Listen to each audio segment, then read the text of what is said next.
明仔载2月24，乌俄战争满一冬，全国废核行动平台今仔早起伫总统府的头前开记者会，呼吁各界要爱重视核安的问题。伊嘛质疑讲，去年伫核三厂的演习，并无看到有提出提悬安全防护的办法咯。也毋过，岳林辉是强调讲，去年已经有甲战争的因素纳入演习咯。反对核威胁。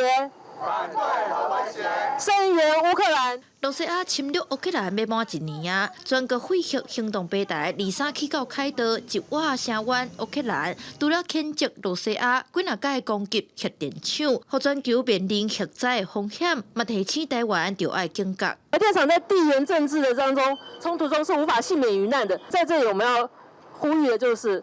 不应该再让核电变成战争风险上的标的。民间团体表示，去年8月乌克兰气象局甲核电公司的核灾模拟显示，若受到攻击的核电厂爆炸，会污染半个欧洲，同款受到战争威胁的台湾。去年虽然伫核三厂进行核安的演习，不过敢若进行消防救灾演练，却无针对外来的攻击。研究要安怎提升防护？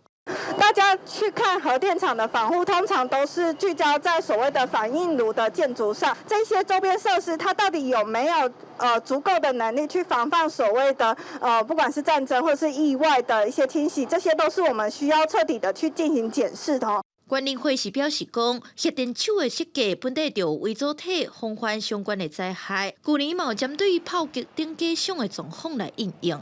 记者陈文林、曲凯台北采访报道。